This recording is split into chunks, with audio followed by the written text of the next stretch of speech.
We're gonna get going. One of the things we really try to do as a team when we get all the young athletes together is stay on time. So we'll try to do that as parents as well. But welcome everyone to the kickoff for track and field. I can't believe we're here already. I promise you, as a parent, I've been starting to sit through all of the spring kickoff, sessions for all of my kids and their coaches. So I feel your pain. We're going to keep this thing moving and endeavor to get you just the most important information. But here's what we're into today. And also, if you have a question, just take yourself off mute, shout it out. Otherwise, we'll have time at the end for questions as well. I can't really see while I'm talking, so please just holler at me if you need something. But big crew this year, 95 athletes. You can kind of see down there in the corner how they break down across girls and boys and the various grades. Just super excited about the participation numbers. This evening, you're going to get to meet most of our coaches. Not all of them could make it, but most of them. For those that have been around a while, philosophy, responsibilities, accountability, that hasn't changed much, but still like to start there as kind of the foundation of what we're doing, and it feeds into practice design. Practice and meet schedule is a little different in the last couple of years. Definitely some new details to talk about there. And we'll wrap up with some odds and ends and goals. And yes, there'll be a few asks for your help, as if you don't get enough asks already. But let's start with the coaching staff. Always my favorite part of the year is getting to brag about this crew. I mean, we are so lucky, not just to have so many people, but across this group. I mean, seriously, you've got exceptional high school and college track and field athletes. You have people that have been middle school educators and coaches, have coached at high school level, college level. Just a great mix of folks that love the sport, know a lot about it, but also have experience teaching it at the ages at which we're doing here, which I think is really important. So I'm going to give everyone just a quick moment. Coaches, when I say your name, if you could just sort of say what grades your athletes are in, how long you've been doing this, and why you're doing it, and we'll kind of run through here. So, Coach Agnew, can you start? Sure.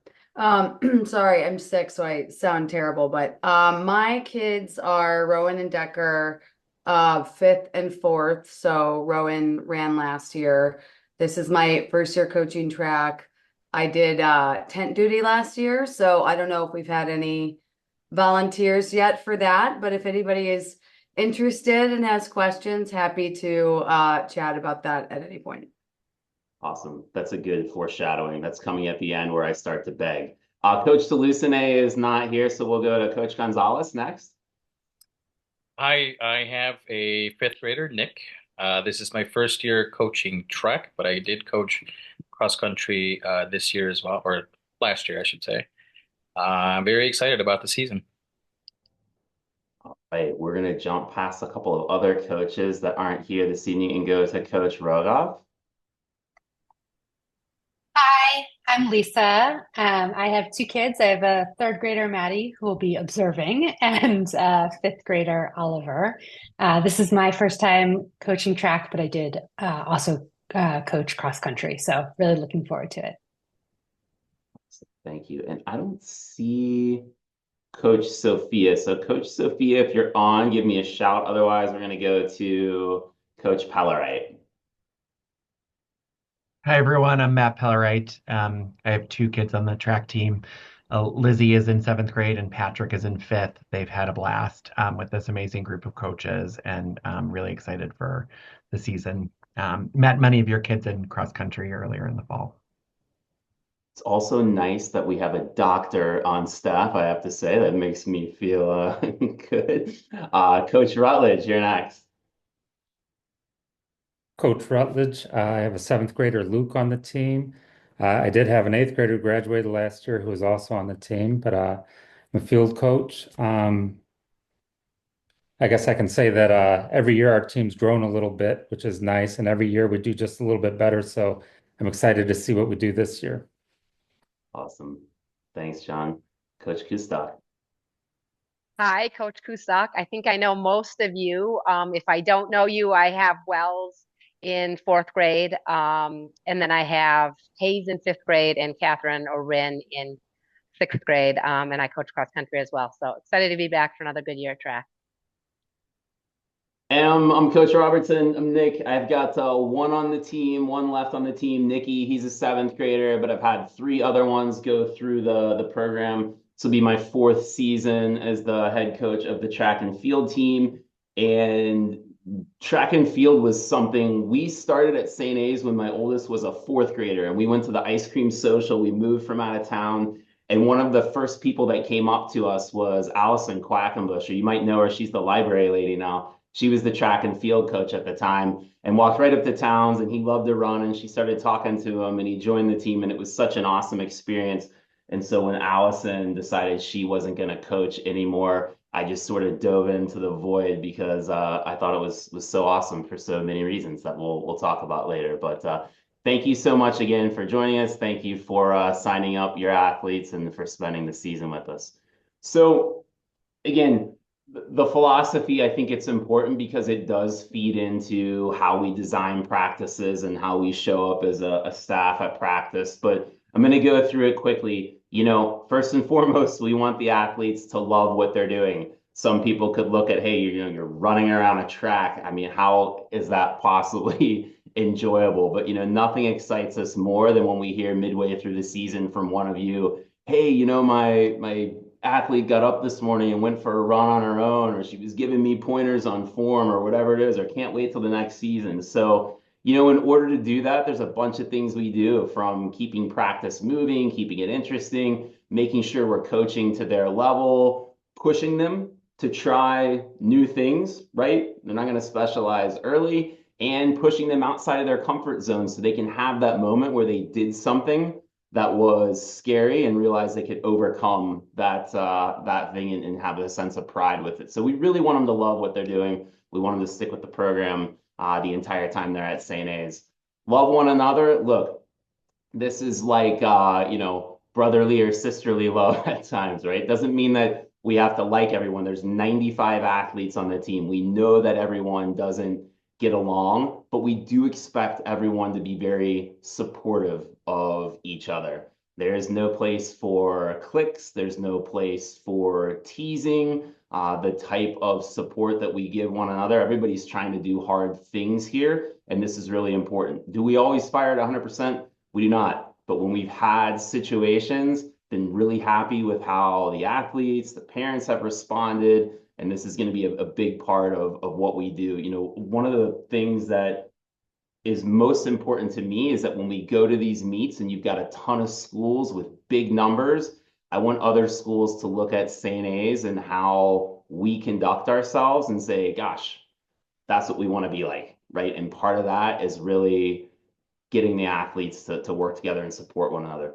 We want them to learn something about this sport that they can take with them the rest of their lives, whether they love it and they want to go in and be a top high school athlete. We want, for those athletes, we want to teach them in a way that they can walk into a high school program and feel confident and know what that's going to be like. Or whether this is just something they're doing more socially and they want to feel good about being active, and 10, 20 years down the road, they want to dust off their running shoes and they remember, like, oh, you know what? Coach Kustok or Coach Pellerite, they taught me this way about, how I'm going to do it. And they have a game plan for getting into it. So we want them to take some of these lessons with them for the rest of their lives. And then as coaches, especially, we want to model really good leadership, which that means creating clarity about what we're doing, generating energy and excitement for them, and delivering results, which is so great about this sport, is the results are so personal. Just means that they are improving every day, every week, every meet. So that's our philosophy. When it comes to responsibilities, we like to talk about it across, coaches, athletes, and parents. I am not going to read this slide to you. We will send slides out after the discussion this evening, but I want to highlight just a few things that I think are important that you can expect from us. First of all, Team Snap is the single source of truth. You should be able to find everything you need in terms of when and where practices are and meets and all the information that you need for it. There's still some detail that needs to go in there for the meets because we don't have all of it yet. but you will have that in plenty of advance notice.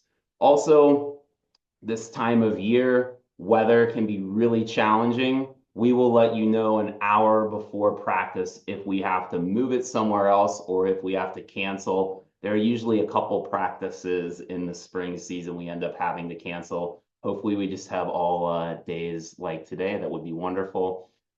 We're going to develop athletes regardless of ability. So whether you have a seventh grade boy who's never done this before, or a sixth grade girl, this is her third season and she wants to get to the state meet, it's important to us to design practices and figure out how to interact with individuals in where they are. And it's a challenge. It also makes it really fun, but it's also one of the unique things about this sport is there is no kind of one size fits all. And it's important to us that everybody, regardless of ability and kind of their motivations for being in the program, we're meeting them where they are.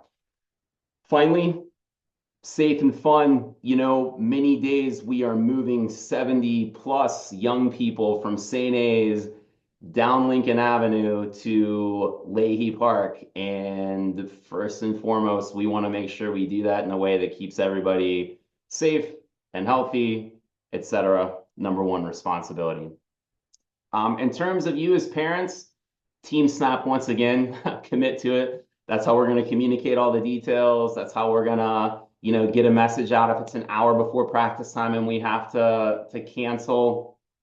It's when you have this many showing up to practice, knowing who's going to be there and who isn't is really helpful. So marking your athletes' availability in Team Snap, we will design practices differently if we know that we're going to miss a huge chunk of seventh and eighth graders that day or whatever it is.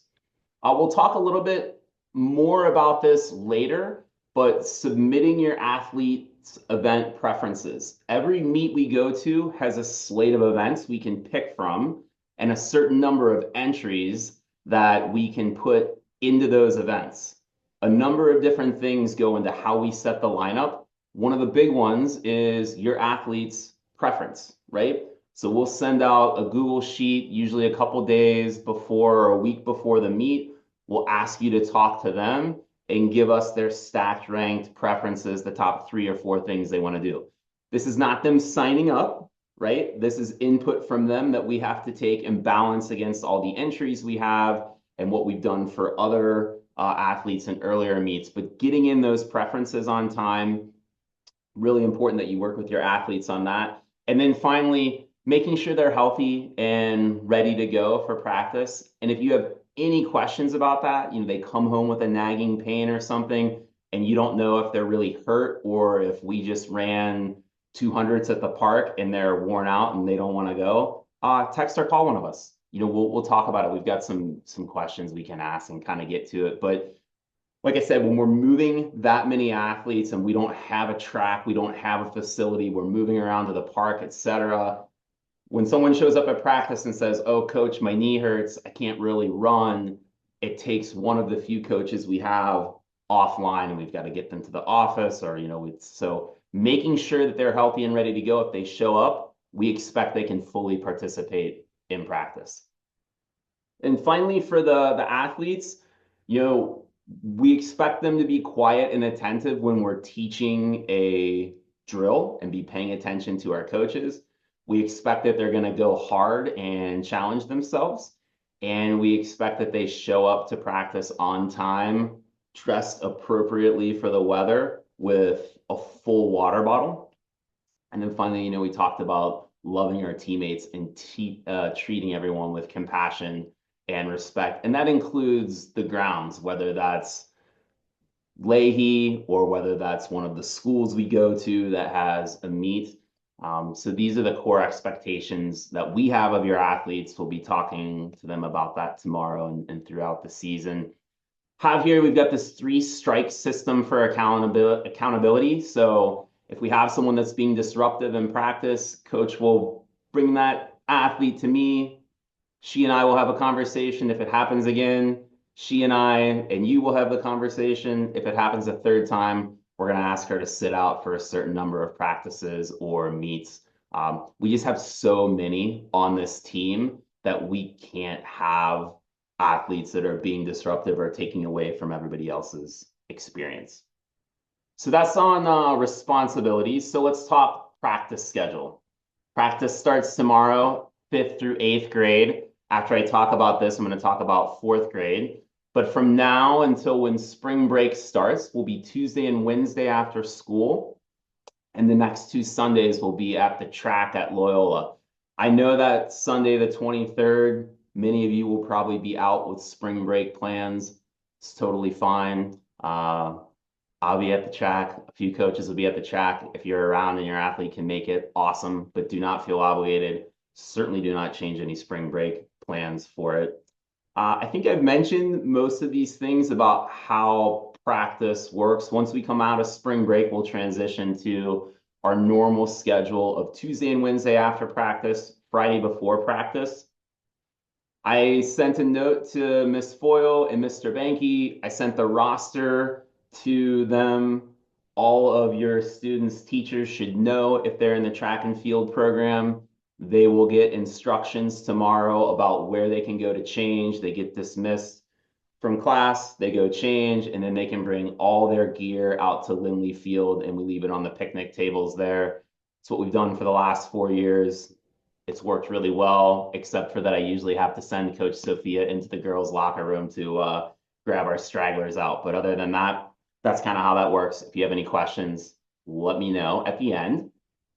4th graders, we start in April, and your 4th grade athletes go 2 days a week, Wednesday after school, Friday before school. They're going to be practicing with the rest of the team, doing all the same things that we do. So all that kind of same process I just talked about holds. A couple things to mention here. First meet that 4th grade is going to participate in is Sunday, April 6th. So I know they have 2 practices and they're right into a meet. It's fine. You know, this isn't, there's not a lot of complexity to our sport in terms of rules like you might have with golf or football or something else. Like in the end, we're racing one another. It's super fun. And part of the first meet, and we will talk to them about this at practice. We will talk to the whole team about this at the tent before the meet. Part of it is just figuring out how the meet goes and getting over those butterflies and that uncertainty of like, what does the starting gun sound like? How long after I queue up before the race goes? You just kind of have to be there and do it to figure it out. So totally comfortable with 2 practices for 4th grade before they go in there and kick some butt on Sunday the 6th. Quick note too, there might be a few 4th graders that ran cross country in the fall and who are gonna want to run longer races like the 800 meter. We may ask some of them to join a 5th to 8th grade practice in March or hang on a little later after April winds down. We have a limited number of entries when it comes to the sprints, like the 100 and 200. We generally have a lot more entries in the longer races. So for some of our younger runners that have already shown they can handle that distance and they really like it, we may ask a few of them to join the 5th through 8th grade practices. All right, again, shout at me if you have a question or just write it down and we'll tackle it at the end. Meets. So for those that have been with us in the past, we are doing a couple of Windy City meets again at Hope Academy. You'll notice right away, one big change is they're splitting that meet into a girls meet that happens in the morning and boys in the afternoon. If you're a parent of both girls and boys like I am, you're probably like, what? I, along with many other coaches, have given Windy City meet organizers a lot of feedback about how to try to make these things more efficient.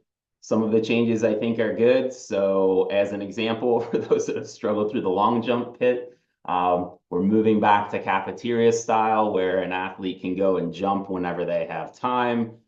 Doing some things to reduce the number of heats overall. That's good.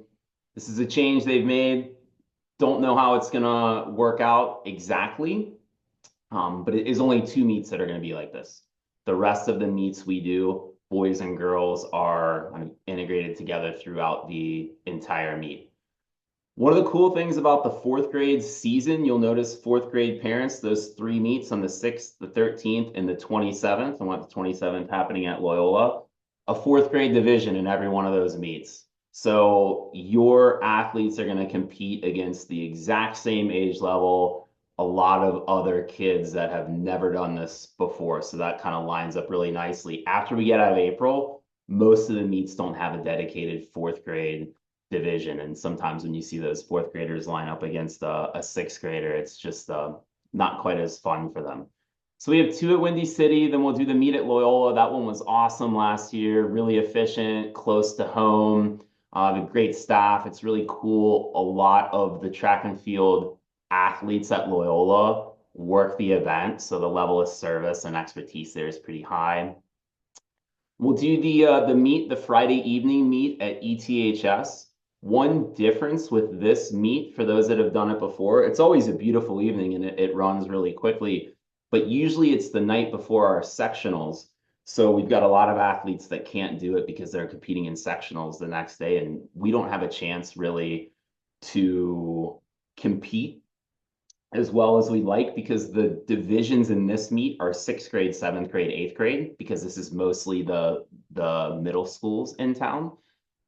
So in this case, we're going to be able to put together our most competitive roster, and that's what we're going to try and do. We're going to try and really see what we can do against the Shoots and Havens and Nichols of the world. So that's a Friday. And then for those that don't get put into that lineup, because it's going to be a little bit more competitive, we've got to meet then Sunday at St. Rita's. And St. Rita's is a series that's been going on the last couple of years that we have not participated in, and we're going to give a shot this year. So it's like a Southside high school. Then we'll get into really the championship part of the season, sectionals. For sectionals, that lineup, it's going to be a small group.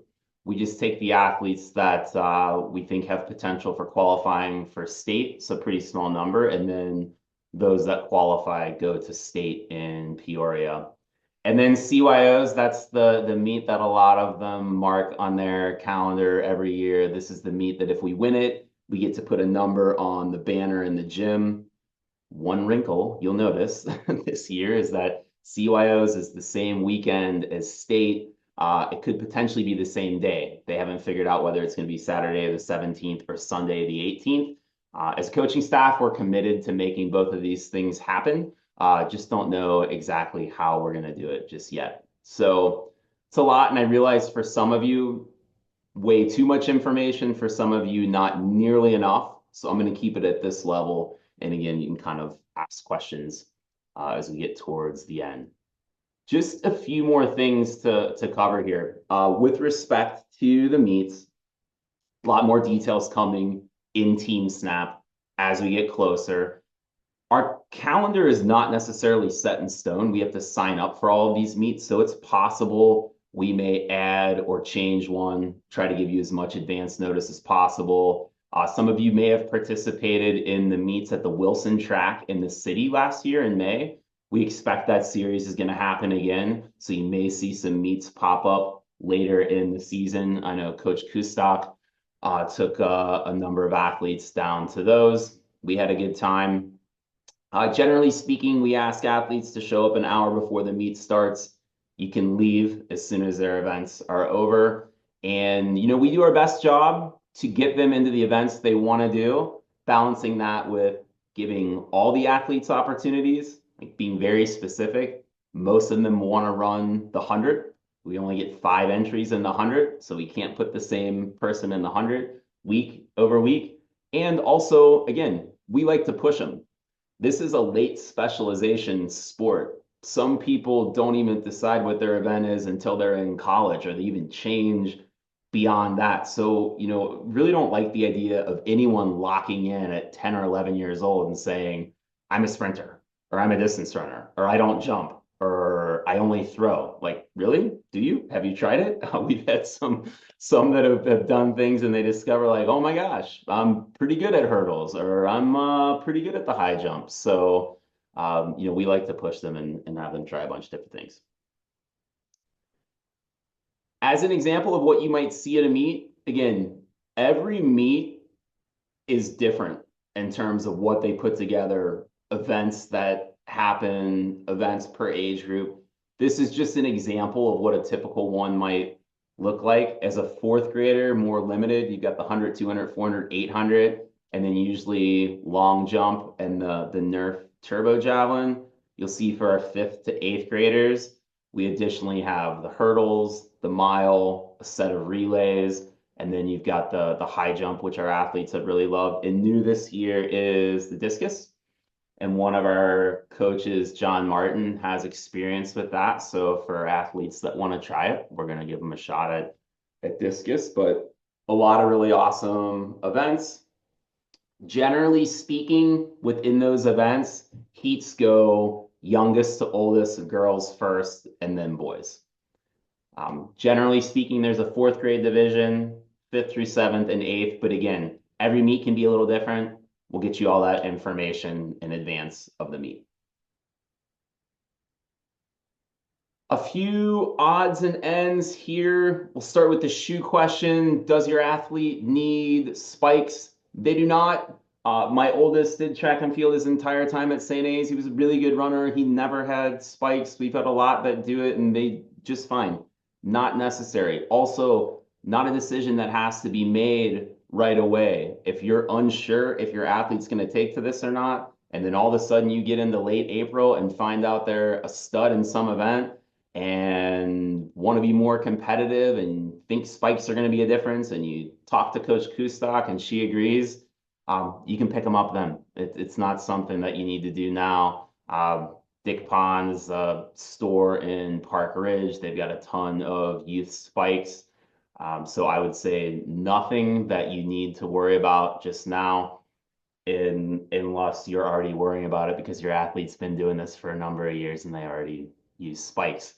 Or you're a high jumper and it rains and we know that without spikes, you're going to slide into the pad. So nothing to worry about just now. When it comes to normal shoes, other coaches might have other things to say about it. I say, look, whatever they're wearing now and they're comfortable playing in, running around in, that's great.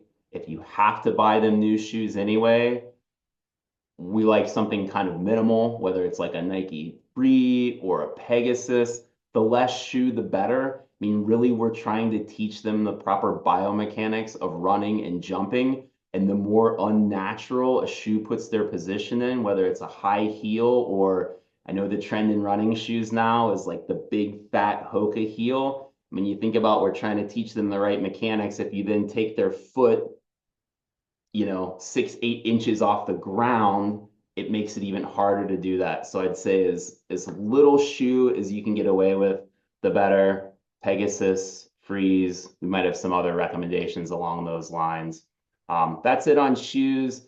I think probably not much else to mention here other than we've got a good website. If you go to STA's Red Hawks, you'd see the track and field page. You can link to our leaderboard, the YouTube videos we sent out. Please do have your athlete watch that playlist so they can get acclimated and ready to go before the season. Uniforms will probably be handed out late this month. Your athlete will get a singlet and a pair of shorts. Nice uniforms. It's our third year, but they still look kind of brand new. Under Armour uniforms, a lot like what you get on a high school team. That said, have them try it on. They can be a little snug. A lot of our athletes like to wear a compression short or tights underneath. They can wear whatever they want underneath the shorts or the sleeves. And in the spring, sometimes it's just chilly, so they'll want to do that. All right, 2 more slides here and we're done. Our goals for the season. We talked about PRs. It's one of my favorite things about track and field is you get real-time results from the meets, their times, how far they jumped, how far they threw, and you can easily compare one meet to the next. And this is all about self-improvement. So we want every athlete to get at least one PR. It's a very doable thing. We want all of you to agree that this has been a positive experience, well organized, strong communication. you know, sports not for everyone, but it's for a lot of people. We'd love for most of the athletes to say, hey, heck yeah, I want to do it again next year. We want to win CYOs for a third year in a row. So if you're kind of deciding which meets you got a fifth to eighth grader, which meets your athlete can do and you can commit to, and that's one where we'd love to see them. We can put our best and biggest lineup together. And then last year was the first year we participated in the state series. We sent four athletes to state across 5 events. We'd like to send multiple athletes to state this year. I think it's just something the whole team takes pride in, that they're part of a program that has, athletes at that level. And for the younger ones, they can aspire to be part of that sectional team. And, that's a really big deal. So those are the team goals. Another thing, we're gonna continue something that Coach Kustok started in the cross country season around individual goals. She gets all of our athletes a little notebook, and we hand those out, and we encourage them to make a track and field goal or goals, whatever it would be, write it down, as well as an academic goal or other types of goals, just to kind of start to, for them, make this connection between having a desire to achieve something and actually writing it down and staring it in the face, and the power of that for manifesting those kind of hopes and dreams into reality. So again, all credit to Coach Kustok for introducing that during cross country. I thought it was really cool and something we want to try to continue here. And it may be for a lot of them, or especially the younger ones, they doodle in the notebook, it doesn't really connect.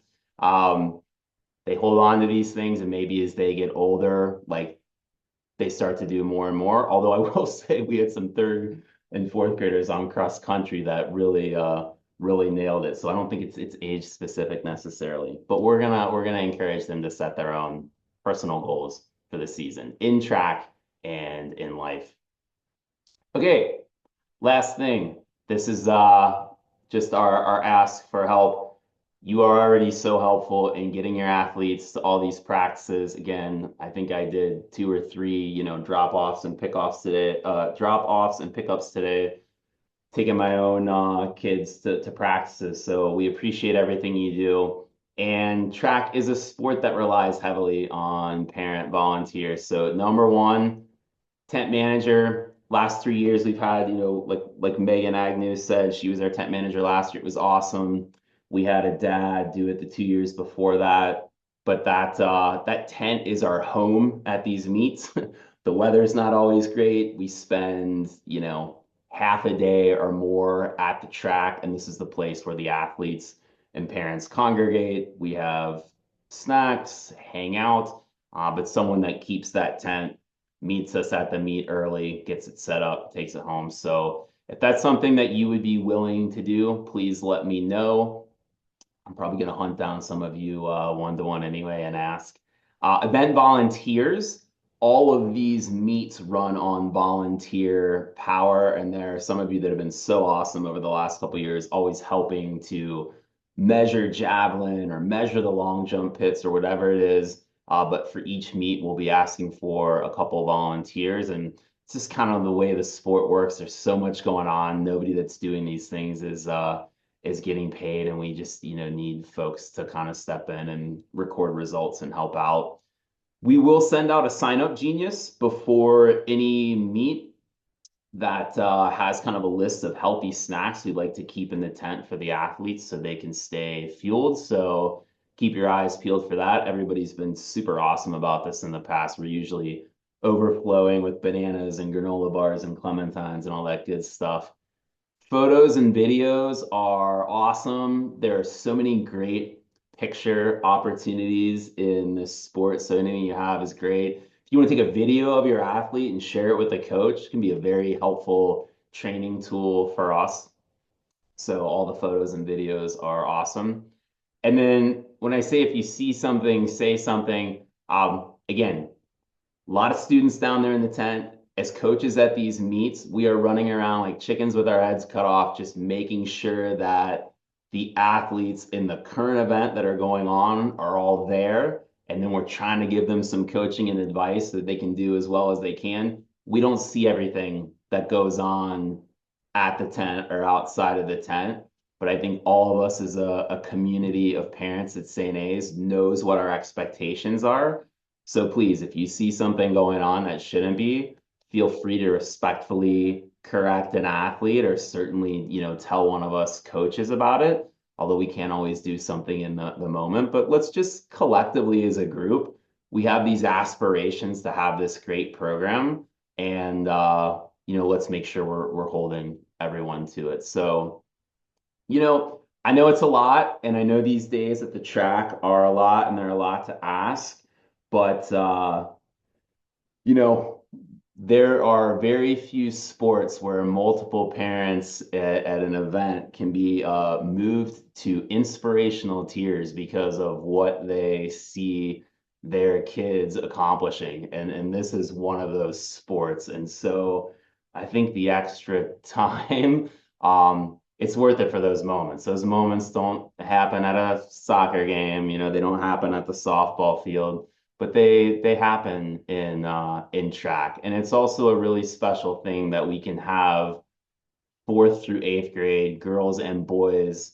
together. And always one of my favorite moments of the season is when I'll see like an eighth grade boy cheering as loudly as he can for like a fifth grade girl who's coming in second to last on an 800, and you're just like, where else? Where else would you see this? So it's I think it's a special sport for moments like that.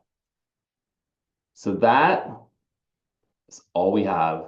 Tried to move fast, a lot of information. We'll send out the deck, we'll send out the recording, but for now, I'm gonna stop the share and we'll open it up for Q&A. And also, coaches, I extend to you if there's anything I missed or glossed over or got incorrect, please feel free to dive in.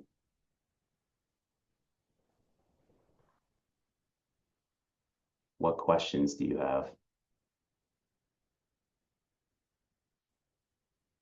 Nick, for fourth grade, I saw that all the meets are in April, but do they keep practicing after that or it doesn't matter or?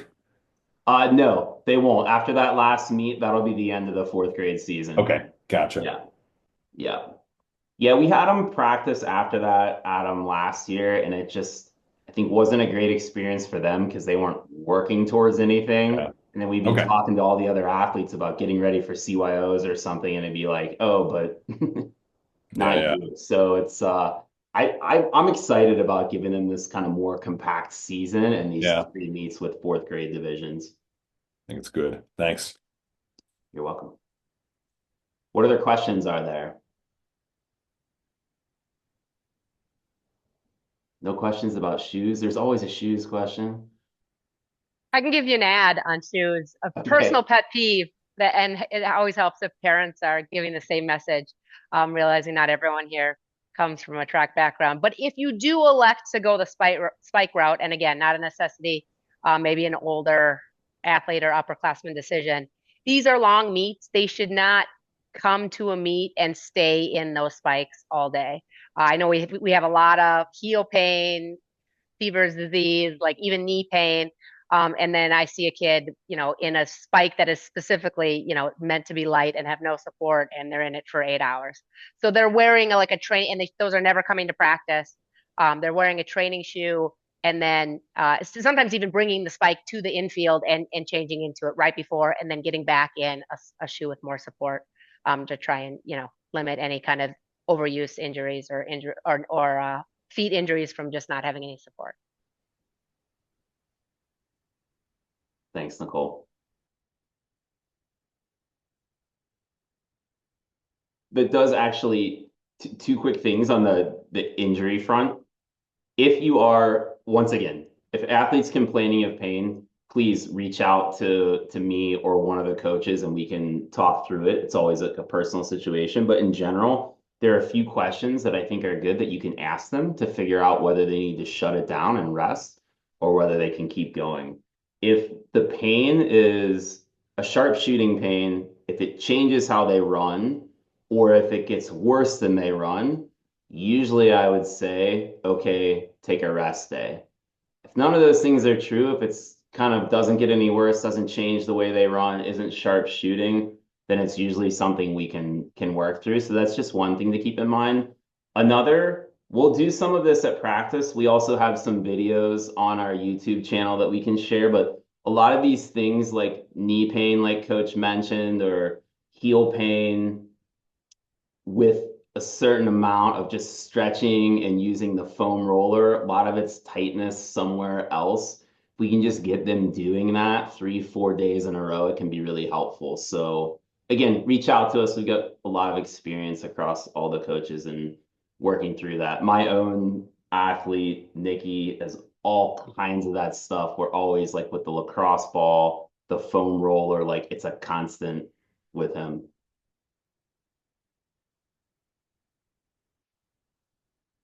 Okay, well, I don't want to keep you any later than Nick, we real need to, quick. although we are wrapping up pretty early, but last call for questions here. Adam just put something in the chat that everybody should check out. It's about Team Snap functionality, subscribing to the calendar so that you have all of the stuff like on your actual calendar, whatever format you use. If this is a first season of a sport or you just haven't seen that feature, it is a must-have. I don't know how anybody would keep track of anything without it. You will get a gazillion emails, but it's so much better than any alternative. So have patience with the emails, but it really is huge. So any tech questions, just reach out to somebody. Yeah, and you can do that for each sport that they participate in, so you get like everything in one view. It's nice. You have to do it individually. You have to go into each calendar within each sport, but it's big, especially if you got multiple kids. 100%. Thank you, Adam. Thank you, Yeah, Megan. sure. All right. Well, if anything comes up, please reach out. Otherwise, if you got a 5th to 8th grader, we will see them tomorrow. Thanks so much. Hi, Nick. Yes. I have a very Team Snap specific question that maybe someone with multiple kids can answer. All right. I don't know who I'm RSVPing for. Yeah, that's a good one. When you go into the app, I wish I don't know how to like throw my phone up on here, and it probably wouldn't be good if I put it up to the screen, but when you go into the app, you've got like at the top banner there, it gives your team name. It'll say like, track 25 or whatever. Yeah, There you okay. go. When you press on that, it'll give you a drop down of your multiple kids, and then you can select which one you want an RSVP for them. Okay, hold on. I'm waiting through an ad. So let me see if I. Emily, it's time to buy the subscription, man. That was $1.99 for 3 kids. Just got to do it. Okay, I see it. Oh, okay. All right. One more step. And you do have to RSVP individually for all Everyone. children, for all sports. So I know, but they're all on the same thing. Yes. Yeah. Did that work for you though, Emily? Yep, I see it. Yep. Awesome. Thank you. Yeah. Yeah. Any questions about multiple kids on the same team and different teams in Team Snap, please reach out. I feel well versed in this topic. Awesome. All right, gang. Cool. Thank you so much. We'll send out the slides here. Thank you, Nick. Thank you, coaches. thank Bye-bye. you, everybody. Thanks, Thank everyone. you. Thank you. You're welcome. Thank you.